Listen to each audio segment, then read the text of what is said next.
आज आपण मुगाच्या वड्या बनवत आहोत. मुगाच्या वड्या बनवण्यासाठी काल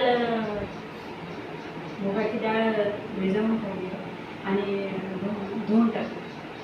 काल भिजायला टाकली, सकाळी धुवून टाकली आणि 1-1.5 तास सोकू दिली ती परड्यावर. आता हे परडं आहे, हे परडं आहे. त्यात जुनी चादर किंवा पडदा काही असं जे वापरायला नसलं ते स्वच्छ धुवून घ्यायचं आणि याच्यावर टाकायचं आहे परड्यामध्ये. आणि स्वच्छ धुवून घेतलेली डाळ याच्यावर 1-1.5 तास असे पसरवून सोकायला ठेवून द्यायची सकाळी डाळ धुतली मुगाची. आणि धुवून सोकल्यावर मग ते मिक्सरमधून किंवा विकत चक्कीवरून दळून घ्यायची ती दळायची आहे.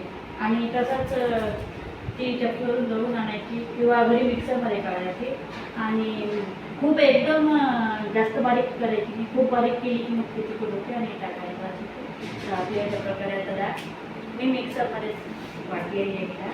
तर अशा प्रकारे आपली ही डाळ तयार 2 किलोची डाळ आहे.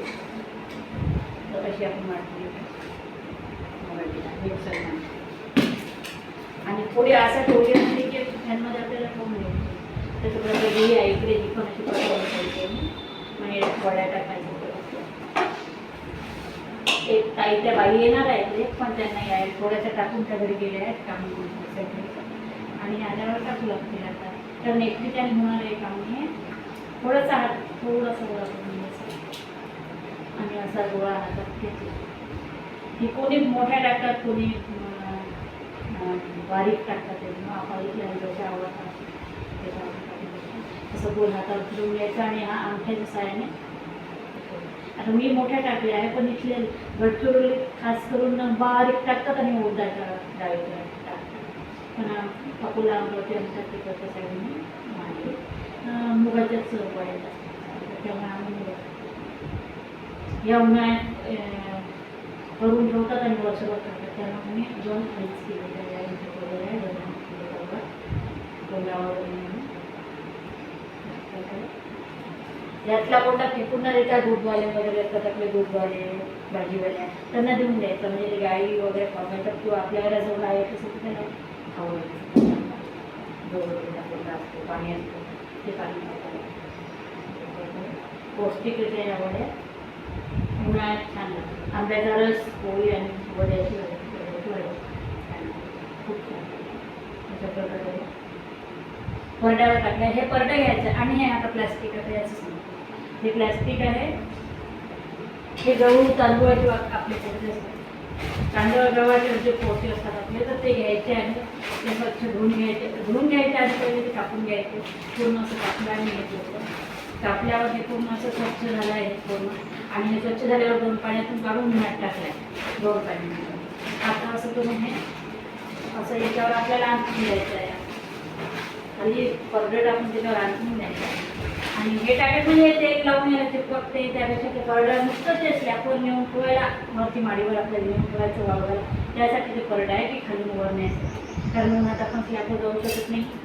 सकाळी आपलं एवढं होत नाही. सकाळी एकदम करणं होत नाही. मग फॅनमध्ये कूलरमध्ये बसून जरी आपण येतो तरी मग त्या हे असं परडं घेऊन आपल्याला नेऊन हे एक परडं मी केलेलं आहे. याच्या खाली परडंच आहे आणि या प्लास्टिकवर. आता हे उन्हात संध्याकाळपर्यंत जर वाढल्या तर तुम्हाला अशी एक अशी ही जी आपण अशी एक काढतो तशी काढायचं काम नाही. तेल बी लावायची गरज नाही. ते ह्या अशा पूर्ण उन्हातून आलं संध्याकाळी की अशा जमा होऊन जातात. म्हणजे काहीच त्रास नाही काढायचा. अशी ही सोपी पद्धत आहे. प्लॅस्टिकचं 2-3 चुंबड्या असल्या अशा तांदळा गव्हाच्या की त्या स्वच्छ धुवून ठेवून द्यायच्या. वेळेवर कापल्या की कापून नाही ठेवल्या तरी चालतात. मग मोठी घडी करून ठेवून द्यायच्या स्वच्छ दरवर्षीला. आणि काहीच चिपकत नाही. अशा प्रकारे आपण करू शकतो. उन्हाळ्यात केल्या जाणाऱ्या वड्या या अक्षय तृतीयेला महत्त्वाच्या असतात. उडदा मुगाचे पापड, वडी, शेवई तर आम्ही विकतच आणतो. दळलेली कणिक ओलवलेल्या गव्हाची कणिक घेऊन चकरून बनवतो. पण वड्या भरपूर लागतात त्यामुळे आवडीची वस्तू असते आपण आम्ही करतो. बाकी तांदळाचे पापड अशा प्रकारे या वड्या. आणि आता ह्या वाळल्या की 2 दिवस वाळावं लागेल आणि नंतर मग तयार. अजून 1-2 दिवस म्हणून मध्ये दाखवायचं त्याला. अशा प्रकारे याच्यावर आपण करून घेऊ. आता हे पूर्ण टाकणं झालं अजून व्हायचं आहे. माझी बाई येणार आहे आणि ते टाकणं झालं पूर्ण मग उन्हात नेऊन घेऊन द्यायचं, असं पोतं काढून घ्यायचं हळूच आणि परडं जरी खाली घेऊन यायचं. म्हणजे एक परडं असलं तरी 2 असले नसले तरी चालतात. पोतडे 2-3 घेऊन घ्यायचे, जास्त असलं आपलं ते मिसळून ते त्याच्यानुसार आपल्याला टाकता येते. तर अशा प्रकारे करून बघा तुम्ही वड्या. Thank you very much.